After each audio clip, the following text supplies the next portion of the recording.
Alright, that looks like just about everyone's in, so we will get started. Thanks very much everybody for joining me for this Grab Life by the Handlebars webinar. It's a new program for NDIS participants that has been developed by Evolution Allied Health, and I am the program director, so I'm looking after everything to do with this program. So we'll get stuck into it, and first off I'm just going to start off by introducing myself. So I'm glad you guys could join me for the webinar. I'm really looking forward to it. It's been a lot of work to put it together, but it is going to be fantastic. So you guys are going to get a lot out of it, and yeah, I think you should really have a good time throughout. So here's me. I'm Chris. I am a clinical exercise physiologist, registered through the NDIS as well. I've got my master's and bachelor's degrees, very experienced with working with people with disabilities. And my family experience is a large part of actually why I am now an AEP. So before I was an exercise physiologist, I was a high school PE teacher, teaching maths and science, so I've got a lot of teaching background there as well. We've got a lot of experience with outdoor ed centres around South East Queensland, so there, if you're thinking about your school camps, things like that.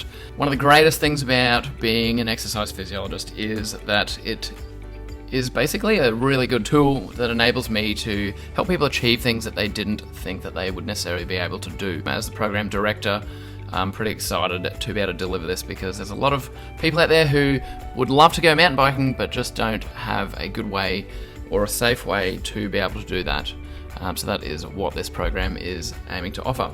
So I go riding myself 3 to 4 days a week, so I really do enjoy my time out there, and I know a lot about this particular area, so I'm going to be hopefully very helpful to those of you who join the program. I'm very passionate about giving everyone the opportunity to experience what mountain bike can offer. There is a lot more to it than just riding, although riding itself is quite fun. There's a whole bunch of little offshoots of the program that you can get involved with, a bunch of different activities, but for the most part we're going to be covering the riding part, but we will go over that stuff later on. So just quickly, today the topics we're going to be covering are all here. So we're going to go through the participant outcomes, so what are you going to actually get out of the program. Then we're going to go through the safety stuff, of course. Then we're going to have a look at participant safety. So how do we minimise risk and maximise the safety for our participants?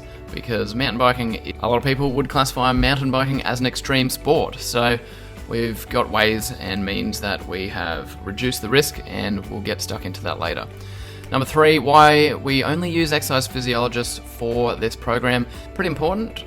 There's very good reasons why we only use AEPs for this program, and we'll get stuck into that. So number 4, where the program is run, how you can get there, all that sort of stuff. Number 5, this is where we get into the program's options. So no programs are the same. Number 6, participant suitability. So with this program, it is currently in its pilot stages. So these are the first few months of the program, and currently there are some limitations on the equipment we have and the participants that we are able to take, so we'll have a chat about that. Number 7, the application process. So what do you need to do specifically to actually become a part of the program? And number 8, frequently asked questions. We always have a lot of questions about the program, so we will aim to answer them there for you. Now, just before we get stuck right into it, right, where there's a webinar, there is always questions. So if you're watching this live, pop your questions in the chat as you think them on the side, and I'll answer them at the end in the order that they were sort of received in. So if you are watching this limited replay on social media, you can put your questions in the comment section, and we get a notification when that goes off, and I'll be able to go and add my answers into the comments for you, which will benefit everyone else as well. And then I'll tell you also how you can subscribe to our email list, because this program is a pilot.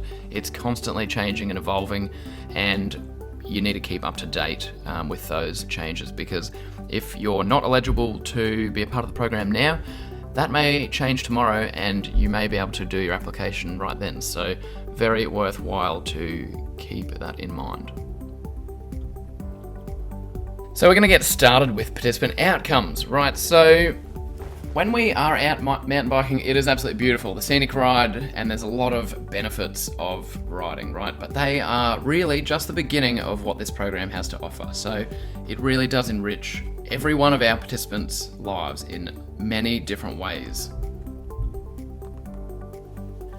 So quickly, we'll have a look through the benefits here. So there are so many different benefits that mountain biking and this program can offer to participants. And I've sort of broken them down into their different categories. So we're going to go through the physical benefits, postural and mobility benefits, different biomarker sort of benefits, so the internals basically, and then we'll get stuck into a bit about social independence benefits and things like your capacities. So we'll start with some of the physical benefits. So riding can improve your strength. Your muscles are strengthened by being used when you're riding. So because riding is very much still exercise, but it is perceived as enjoyment. You really do enjoy it when you're out there. You have an increased tolerance and motivation to lengthen the period of exercise. So it's great for people who hear the word exercise and pretty much shut off. Riding is very low impact and one of the most enjoyable forms of exercise. It's going to help your fitness because it's an aerobic activity. So it's going to make all of your activities of daily living a lot easier. Everything becomes a little bit less challenging. You can do these things for longer and you get less tired, right? So having an increased fitness capacity is fantastic. So other benefits that we have, we're going to have a lot better coordination, faster reflexes, and better motor patterning because riding a bike requires a great deal of coordination. And since the bike provides instant feedback to every action from the person riding it, it's easy for you to know when you've sort of made the right adjustments or moves. Repetition of the patterns and movements required to control that bike actually quickens the reflexes and it aids in your motor patterning and planning. So this helps you learn faster in other areas in your life, not just in the movement-based learning that we'll be having when you're riding the bike. Balance is another incredible benefit of this program. So as the bike moves, the rider is constantly thrown off balance, requiring your muscles to contract and then relax in an attempt to rebalance. So with disability, there is oftentimes issues with balance. So this is going to be fantastic for that. Now that sort of reactive exercise works the really deep stabilizing muscles of the core, your hip, your lower and upper body, and it makes the whole experience highly enjoyable and really you're having a lot of fun while you're doing it. So the three-dimensional movement of the bike is similar to the motion of walking, which is teaching your reciprocal patterns to the muscles of the legs and the trunk. So by placing the rider in different positions on the bike throughout different parts of the ride, so we call that therapeutic maneuvering, different muscles are worked. So stopping and starting the bike as well as changing the speed and the direction increases the benefits to all of the participants. Now, your respiratory and your circulation, so both of these are enhanced through riding, which can help distribute nutrients, oxygenated blood, repairing your cells and cleaning up the internals in the body, which obviously has a lot of good flow-on effects for the body after that. Mountain biking is more often than not more of an interval type of training. So you'll find you'll go a bit faster for a bit, then a bit slower, then you might have a little bit of a hill and stuff. So your heart rate is changing. Now this is really good for your body composition. So it's going to really help you to lose fat and generally help add a bit more strength and muscle as well. Now, postural and mobility benefits. So, poor postures and a lack of mobility are responsible for many of the most common aches and pains and physical restrictions that we face as humans. Mountain biking provides improvements in every aspect of these for your body. So, if we have a look down here, we can see that, it's going to help your range of motion, your joint health, your mobility, and your posture. Range of motion is also improved by the act of mounting and dismounting bikes, and with different warm-ups and varying exercises during the session, improved mobility is going to drastically reduce someone's injury risk, and it's going to keep our participants healthier, more able to care for themselves, stronger and happier. So reciprocal motion of pedaling and the internal warmth that you actually generate while you're riding, it's going to aid in relaxation, particularly of the legs, but it really has a whole body effect via your circulation. Now, the alternating reciprocal motion of riding helps to break those extensive spasms of the lower limbs as well. So holding the handlebars in different ways helps to break the flexor spasm patterns of your upper limbs, and fatigue actually really helps as well to decrease spasticity by producing relaxation.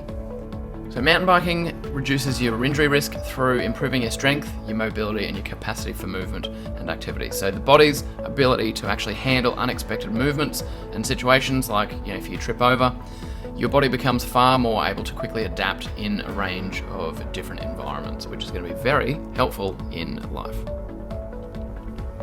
Now on to some of the more internal changes that are going to be great for your body. So riding and regular exercises not only make you look and feel great on the outside, there are just as impressive changes that happen on the inside. So a lot of negative things go down and positive things come up. So things that are going down, like your decreased risk of type 2 diabetes, you're losing body fat, reactive proteins decrease, your cardiovascular risk factors decrease, you see a lot less stress hormones building up, and you have a far better stabilized blood sugar. You can get rid of a lot of medications often, and you have a delayed progression of diseases and or conditions. Internally, you're going to see a lot of improvements and increases in your ability to balance your hormones. You're going to find that inflammation is far better. Your social independence benefits. So for our NDIS participants, improving any aspect of their social independence is only going to help enrich and make their lives even better. So fortunately, mountain biking is one of those activities that has an incredible number of benefits to offer. Mountain biking can really help to improve confidence. So mountain biking helps confidence is you're mastering new skills. So especially if someone believes that the activity is only for able-bodied people or non-disabled people, the ability to completely control their own world using our sessions is a fantastic way to build confidence. Exercise in the fresh air in the bush, away from hospitals and doctors' offices, therapy rooms, and just being home helps, to promote a sense of well-being for our participants. So in a number of different ways, mountain biking encourages the rider to speak and communicate about their activities with other riders, so maybe from the group rides or with their family or relatives, and new friends that they might make within the program or external to the program.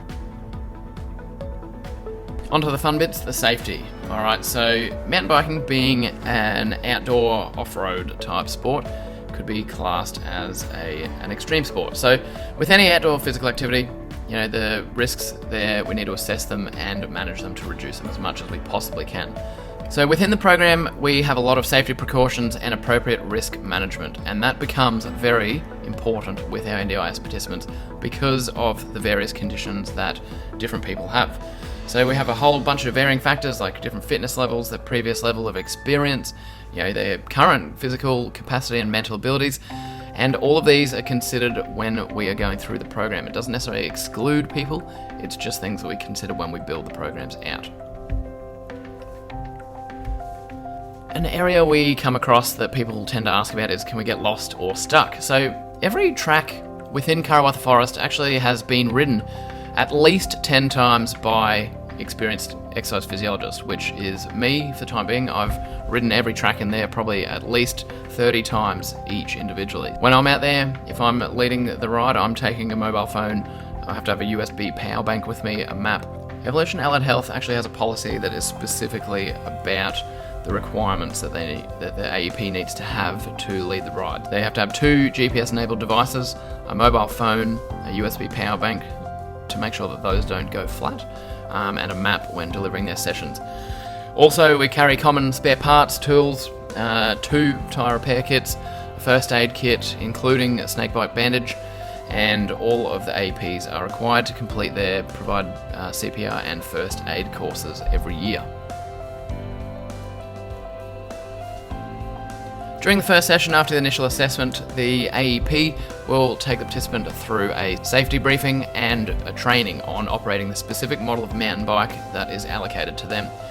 All of our bikes are professionally serviced at a local bike shop, and this just makes sure they're in good working order, and it just serves to identify and resolve any potential mechanical issues. So they're regularly washed and sanitised as well. The bikes that we provide are all well-known high-quality brands and models.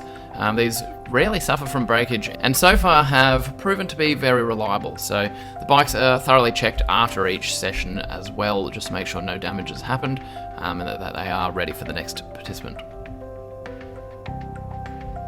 Who can come and how many? So carers, support workers, or any other relevant parties are able to come and attend the session, but they're not covered by Evolution Allied Health's insurance, and they will have to provide their own bike if they want to come for the ride while it's still a pilot. Now for this program, our AEPs are strictly limited to one-on-one sessions during this pilot program.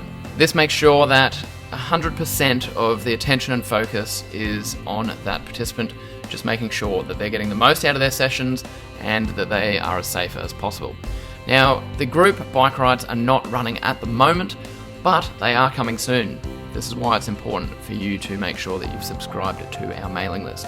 To become a part of the group rides, you're going to require a few one-on-one sessions first to cover the basics, to make sure that we've taught you all the right stuff, that we can assess the participants' current skill level and get to know their group personality. So when we put you in a group, you're with people that you're probably more likely to get along with than not. So why does Evolution Allied Health only use clinical exercise physiologists? Exercise physiologists are university qualified. We are actually classified under the medical sector, whereas a PT would be classed in the sport and recreation sector. So we go through a lot of very specialised courses specifically on disability through our degrees. So in those courses, exercise physiologists go through all the various different conditions and what the best practices for giving them the most benefit from what we do is going to be. We also go through to identify and address possible barriers to increase participation and engagement of exercise. So we go through regular training and upskilling conferences every year, a lot of week-long courses, and we spend thousands of dollars a year for our AEPs to be upskilled, and it's just an important thing that Evolution Allied Health does to make sure that we have the best AEPs around. So it takes 4+ years of study to become an exercise physiologist versus a PT. They can get qualified in as little as 6 weeks, so there's quite a big difference with the content that you're going to have within that. Both the master's and the bachelor's degrees for exercise physiology, they include a certificate 3 and 4 in fitness anyhow. Now, exercise physiologists are regulated by a professional body, which is Exercise and Sport Science Australia. I would tend to agree that exercise physiologists are the most passionate and professional allied health practitioners out there. When an exercise physiologist is making a program, it is going to be evidence-based. They've made sure that when they're putting together their program, they are using the latest research from scientific journal articles or medical journals. Exercise physiologists use personalised program development and progression, so they make sure that that program is very specifically tailored to that person. And they do that through individual assessment and evaluation, and we continually measure and analyse results and data throughout the process to make sure that the participant is progressing and whether we need to make any changes to make that more accessible or happen faster or better, in a better way. Exercise physiologists are able to liaise with other allied health professionals on your case where that's appropriate. So an example might be for us to have a chat to your dietitian. So if you're on a limited or very low calorie nutrition plan, we're going to have a chat to the dietitian and see where would the best timing for your exercise session to be placed in there. Or we might be able to work out with them that you might need to have a snack before you ride or something like that. But it can make the sessions just run a lot smoother. It's going to help you feel a lot better within your body, and it's just going to optimise the results you get out of the program. And exercise physiologists provide very clear communication with the participants and all of the relevant parties involved with the care. Our exercise physiologists within Evolution Allied Health are registered providers with all of these departments. They will all have a Medicare provider number and that they are registered through the NDIS as a provider. And they are all accredited through ESSA, which is the Exercise and Sports Science Australia, which is the governing body for exercise physiologists. Obviously, Medicare and NDIS are probably going to be the most applicable for this webinar. Exercise physiology is also covered under all of the major private health insurers. Now, this is not so important for right now, but if you run out of funding or used up all your NDIS, doing it through privately funded avenues, which these private health insurers are going to provide you a rebate. So if you'd like the rebate, it means more money in your pocket, less in theirs, and that is always a good thing. Our exercise physiologists have a far deeper understanding of human issues, human problems, and the human physiology. We understand the complex relationships between different medications and their interactions or contraindications they may have for certain exercise types or intensities. A lot of people with disabilities are on different medications for some reason or another. It might be different heart ones that can have impacts on your blood pressure or your heart rate response. Exercise physiologists can identify any imbalances, postural issues, compensatory movement patterns, or someone's potential for future injury and be actually able to go and mitigate these with appropriate treatments or inclusions in the program. AEPs also understand the biomechanics and the complex human movement patterns, which enables fast and effective remedy for any presenting issues through the rides, before the rides, after the rides. But, an example, knee pain while riding. So if you're riding along and your knee starts hurting and you tell your exercise physiologist about it, they are probably going to be like, right, jump off, pause, we're going to have a quick look, see where it's hurting, and then give you a little solution of, all right, just go and do this and this quickly. We'll just do that, then we'll jump on, we'll get riding, and problem is solved, knee pain is gone, and the participant is happy, smiling, and pain-free.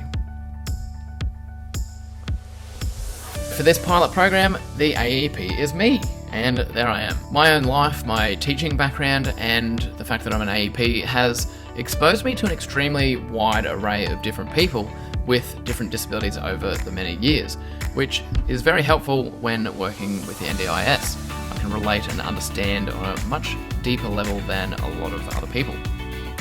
Growing up with having a younger sister who is disabled has really given me a first-hand perspective and a first-hand view of really the intricacies of life with a disability.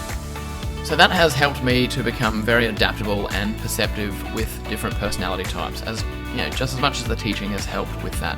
So I haven't had a client yet that doesn't like me in about 10 years, so that's got to be good for something. And riding as much as I do as well, I've got a very solid passion for the sport, and I want to give anyone that's willing to try it the best possible start, with giving them good advice acquired from years of practice. So you can learn from my mistakes, because I've made plenty of them back at the beginning. I suppose ultimately I just want to make sure that if someone wants to have an experience mountain biking, that it is the best possible version of that. They might continue with it and find as much passion in it as I do.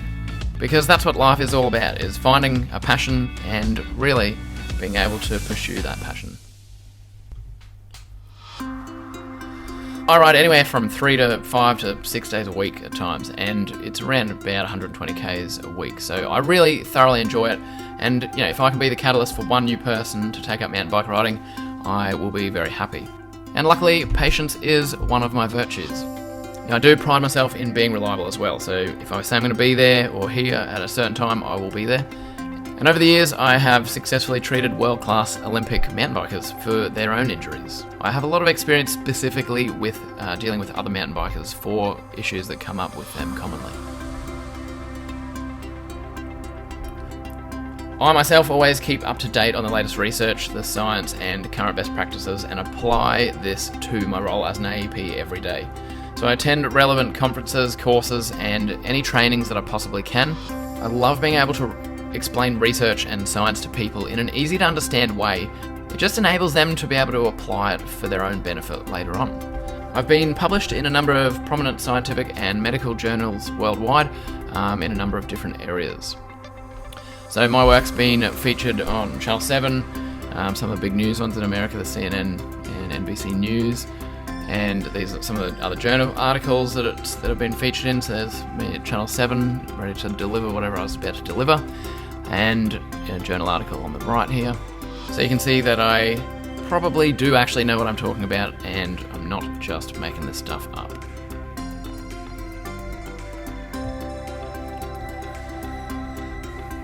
So the program's location. So for this pilot program, it is going to be run in Karawatha Forest Park. So it is fantastic in Karawatha. It is a very large park. It's got a lot of easy tracks and trails, which makes it absolutely perfect for this program. So Not everyone goes on easy trails though, like it is all individually programmed out. If you're a bit more advanced or you've got really good previous experience from mountain biking, or you just want something a bit more challenging, we will have things that are perfect for you in there. And it's not all about the riding. We have a lot of other valuable services that can be included as part of your exercise physiology sessions as well. As I said before, Karawatha has trails that suit pretty much everyone. So when you get in there, you can soak up the fresh air, the smells of the bush, and the great outdoors. It's absolutely fantastic. There are so many different types of forest in there that sometimes you'll feel like you're riding around on the coast, sometimes you feel like you're in rainforest, and other times you're just in these big swaths of grasslands, or you're in a whole section that is completely made up of pine trees. So to only say that the rides are very beautiful is doing it an injustice. It's got plenty of fresh creek and water holes to have a look at. You can see turtles and lizards and native animals in there. And on top of that, when you're riding through there, you're going to see koalas, wallabies, kangaroos. We've seen a lot of possums, microbats and flying foxes, about 1,000 different birds and a few goannas and things like that. None of which are going to attack you. They don't. They run away. But it is nice to see them out and about. That we do have a very active wildlife population in Brisbane. So Karawatha Park is 1,000 hectares of bushland, coastal lowland on the edge of Brisbane City on the southern end. So if you know the area, it's surrounded by Stretton, Callanvale, Logan Central and Underwood, and the Barrenbar wetlands as well. So where we'll be meeting, there is a large car park which is suitable for wheelchair accessible vans and maxi taxis, as well as any smaller cars. Now the Karawatha Forest Park Discovery Centre and Day Use Area is a very well maintained park within Karawatha. So it's got mowed grass and picnic tables and little shelters and things, as well as the car park that we can meet at. So what are the different program options? Each participant's program is unique and individually tailored to their wants and needs and abilities. So for those that want it, the program offers a hell of a lot more than just riding, and there's a variety of different services and program types that can be included as part of these sessions. So the many factors that influence a program. So we'll go through an initial assessment, and when we're going through that, we're going to gather a lot of relevant information from the participant, their carers and or support workers, if those are relevant, and we're going to use that all to help us build your suitable program. So our AEP is going to work with the participant to build out a comprehensive session plan. So that's going to focus on a combination of what the person wants and what the person needs. So if we go through the assessment and we see certain postural imbalances, things like that, we're going to be able to factor that in to improve that. At the same time, that participant's going to have certain wants and needs. There are going to be certain aspects that through the initial assessment that we work out, right, you definitely need these things to be improved, and that we can do that. And there's going to be things that you want to do. Our job is then to blend those two things, the wants and the needs, to make sure that that program is accomplishing all the things that it should be accomplishing, and that the participant is enjoying that program, they're getting a lot out of it. So all of these programs are carefully put together, and the progressions can be made more or less frequently depending on how that participant is finding everything. So if it's too easy, we can ramp it up and see how you're going with that. So some of the other things that we take into consideration when we're programming for our participants: their previous experience, their ability to comprehend and follow instructions, current or old injuries that they may have, and what can we be helping that, or how much they're going to impact, and we may need to make adjustments for that. All the different physical or mental limitations that someone might have. We're going to consider their condition or disability specific factors. So things like epilepsy or narcolepsy. If you're going to fall asleep in the middle of a ride, we're going to make sure that we've got things in place that are going to be able to accommodate that. Like if you're going to go to sleep and fall off your mountain bike, we may just have to wrap you up in about 10 metres of bubble wrap. We've got to consider people's ages for their work capacity. How long are they actually going to be able to handle going for a ride for? If there's additional people like carers and support workers, how fit are they if they need to come with us? Are they experienced riding on a mountain bike? Because in order for them to join in and provide that support, we're going to have to consider their needs as well as the participants' needs to make sure that that person is able to come with us then. As we spoke about before, we're going to consider your current medications, what impact they're going to have, whether you have your own safety equipment or not, the weather forecasts that we're looking at, the intensity level that you want to be able to do or that you want to work towards. We're going to also look at balance, the current fitness level, how confident someone is on a bike, how strong they are, their stability, their endurance, both aerobically and muscularly, and their excitement levels as well. So they're going to get distracted easily and jump off the bike or run into a tree. Or maybe we need to take them on a different trail that is less distracting for your beginners or your low intensity or people who want to take it a bit easier, right? These rides are very beautiful. They really suit people if you want to soak up the fresh air and the smells of the bush and just getting out into the great outdoors. It's good if you're just learning, if you're not very fit, you get tired pretty quickly, or you need to keep your heart rate low for one reason or another, or you just prefer a more relaxing ride, okay? So people who are interested in this kind of ride are going to find that the tracks and trails that they're going on are going to be pretty wide, they're going to be open and flat, so you're going to have lots of places to stop and rest if you need. Mostly they're shaded and there's minimal obstacles, or if they're there, they're very easy to avoid.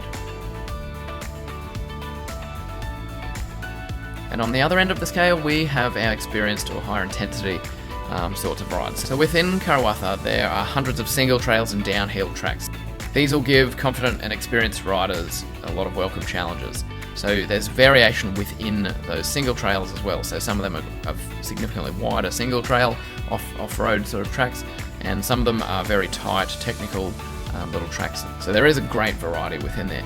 These sorts of rides can be customized to be a bit longer, or include more or less of particular obstacles and features by request. Within these more experienced tracks, we're going to have more features like steeper hill climbs, more technical obstacles, more frequent inclines, and steeper or faster declines, but you are able to control that with your brakes as well. These tracks will also tend to have more obstacles like tree roots and tree stumps, fallen trees and branches that have come off as well. There's definitely more loose surfaces, larger rocks, and sometimes creek bed crossings, which are usually pretty dry unless there has been a bit of recent rain, but they're not going to wash you away. It's more they're just going to wet your shoes a little bit.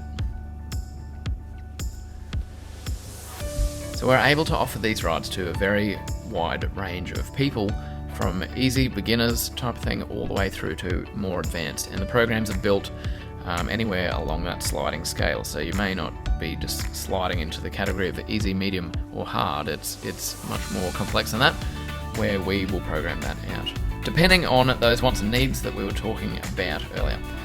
So onto circuit training, where what we're looking at here is basically combining.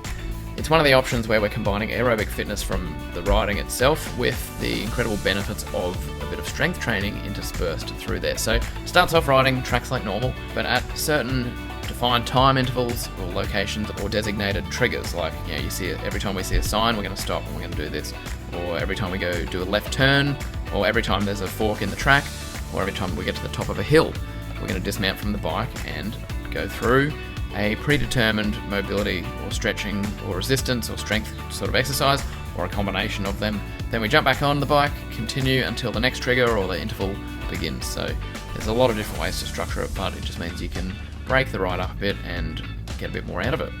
It has been very popular in the early trials, and you don't have to commit to doing that for all of your sessions. You can just request that we do a bit of that, and more than happy to accommodate it for you. And during their sessions, we can incorporate a lot of the other exercise physiology modalities that we can use to work towards a big goal. So using resistance bands, weights, we can do different postural correction type work. We can do a lot of strengthening work, foam rolling, trigger point releasing, and stuff like that as well.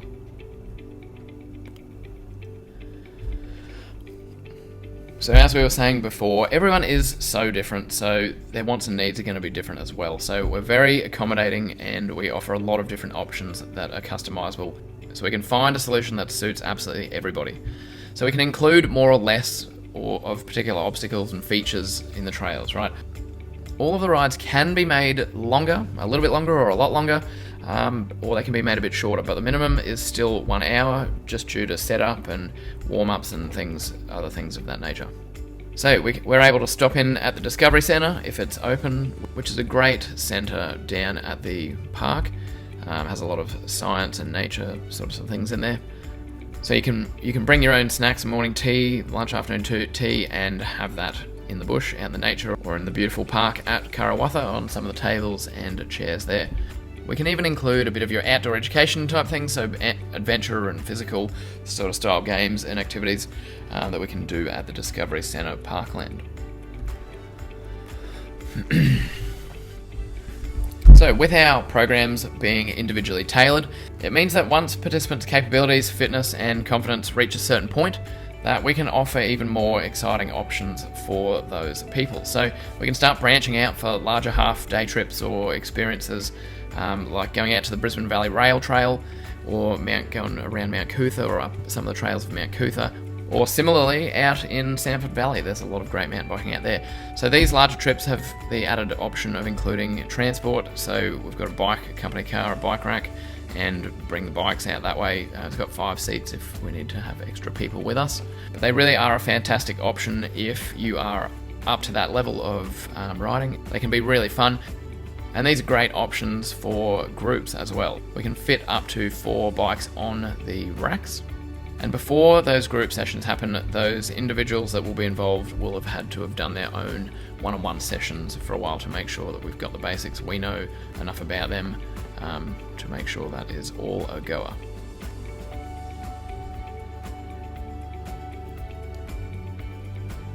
So what is in the initial assessment? So every person on this planet is unique.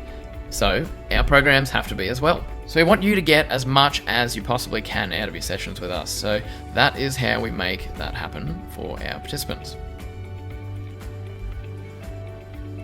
So it's not as scary as it sounds, initial assessment, right? So what is it for? So the initial assessment itself teaches us about our new participants, so what they like and what they don't like, and then we go and individually build their programs. And because we build the programs individually, we need to know a few things to make sure that it's perfect for each person. So during that application process, participants, carers, support workers or other relevant parties will have filled out our pre-booking forms, which have a lot of that information that we're going to need. So I will be reviewing those, then I'll talk to these people through phone, Zoom or on Skype or something like that, and we'll cover any further questions that I need to clarify, and then we'll be booking in the first appointment. So the first actual face-to-face session. So on the day we meet, I'll take the participants through a few simple movement screening assessments, and that's just to identify any injury risks or imbalances that they might have. So it's not to rule anyone out of the program, okay?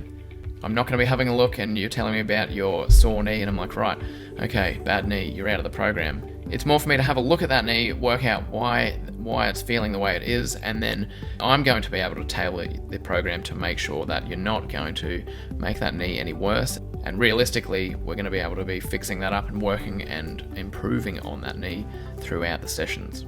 So these assessments really are purely to help us identify key areas that we're going to be working on, and it's going to help us to be able to gauge progress down the track when we do reassessments. So we're also going to go through your first safety training for the bike that you're going to be on, and you're going to go for a test ride, which includes a few basic maneuvers that you'll need to be able to do, and then we'll use the rest of our session to start exploring some of the easier tracks. So after your first session, I'll be planning your individually tailored program out, and then using all of the relevant information that we collected through the assessments and forms, I'll have a very good idea of where we're going to start. So when you arrive for your second session, we'll pretty much get stuck straight into it. Now, this is an absolutely incredible program. It is fantastic, but it is only the pilot. So it does mean that we have to limit participants' numbers. Now, the pilot program is always evolving and it changes very regularly, so make sure that you join our mailing list to get all of the updates, because when we get new bikes that might suit more disabilities than the ones we've got at the moment, you're going to find out about it through that email list. If we add another exercise physiologist to the team and they're leading rides, we may just have another 15 places open up. And again, you're going to find that out through the mailing list. When our wheelchair-friendly 3-wheel bikes turn up, we're going to tell you through the mailing list. And letting them know that there are now 20 more spaces available for people who are in wheelchairs.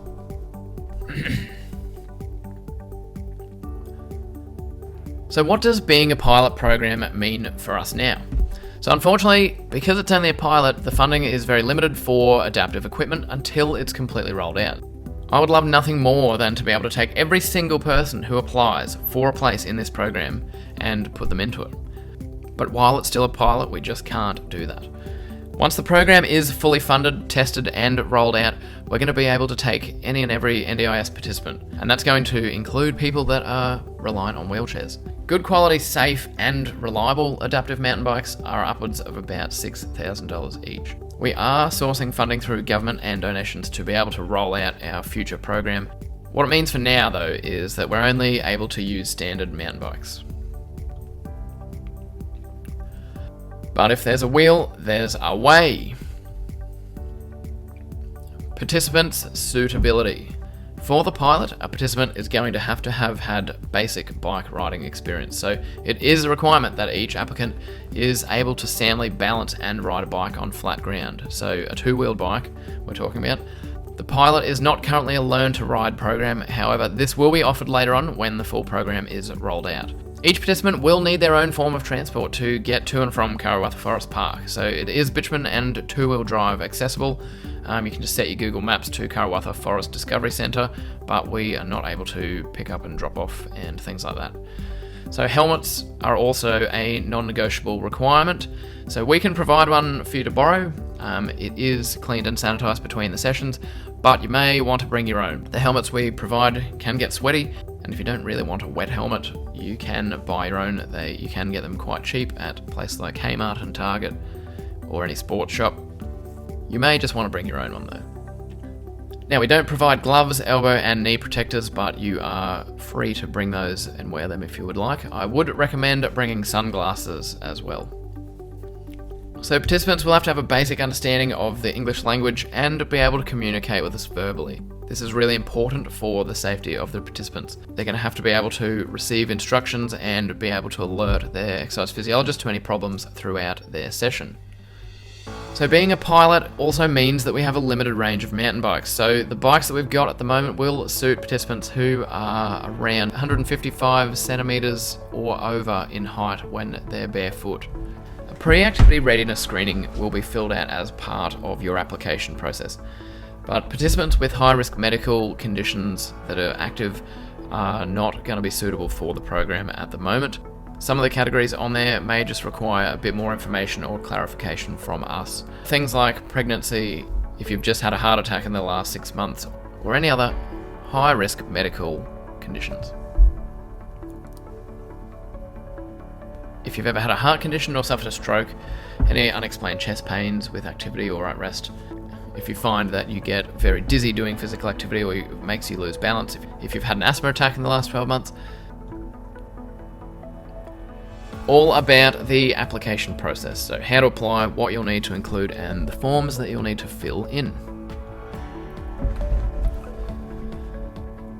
First up, we have your NDIS category approval. So this is probably the most important one. Participants must have NDIS funding for either of these categories. So the capacity building, which is under improved daily living, and capacity building, which is your improved health and well-being category.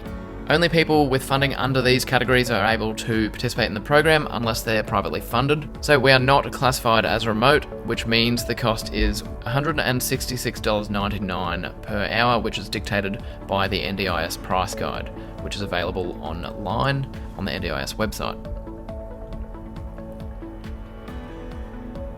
Important details to note for applications.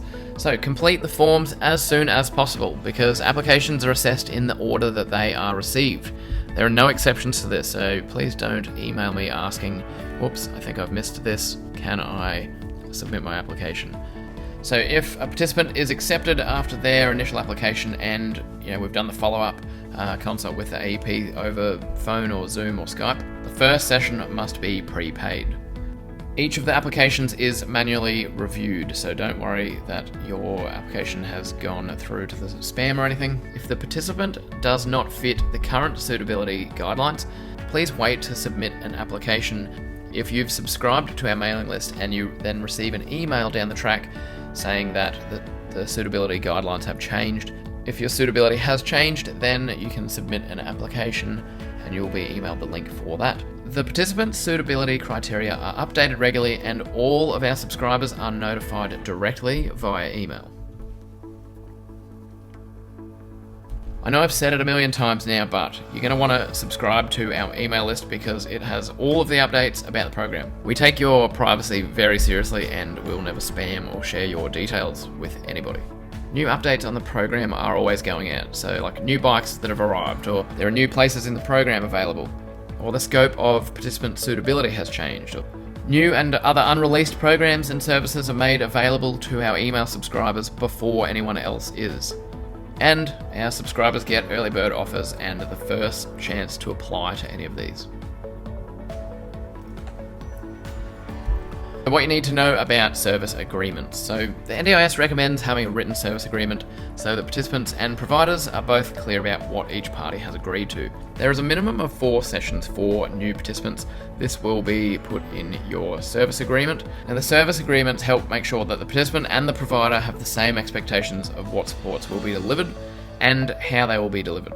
So participants who complete all of their sessions within that service agreement will be given the option to start a new service agreement before their place is offered to participants on our waiting list. So how do you actually apply? Once you go to the Evolution Allied Health website, you click on the button called Courses. Now you'll see a menu that pops down. There's free courses and there's a link to grab Life by the Handlebars. Now that might change, but if you click on free courses, you're going to be able to find Grab Life by the Handlebars. Right now it goes straight there. So when you scroll down the page, you're going to see some amazing information, but more importantly, there is a button saying Apply Now. When you click on that, that is going to take you to a page. You're going to see this. Now, if you are not logged in yet, you need to make an account or log in if you're already registered. You will see a form here where you can log in if you need to, and if not, there's a register button down the bottom. Now you can scroll back up to the top always, and on the top right of the menu up there is always a login button as well, so you can always find that there. So if you don't do that, you're not going to be able to fill out the form and your details will not be saved, which is very unfortunate because you're probably going to spend around about 15 minutes to half an hour filling that out if you're doing it properly. But make sure you fill it all out. Then make sure you follow those steps. Hit the next button to keep progressing through the application. Once you've finished that, make sure you're reading every bit of instruction. And then at the end, once you've completed that, you can click Send, Save, and Submit the application. And if you're logged in and registered, you will save all of that, we'll receive that, and then we'll process that within a week.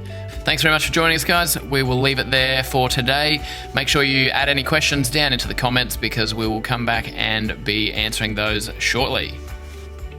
So that's pretty straightforward how to apply for the program. Fill out the forms that you need to there.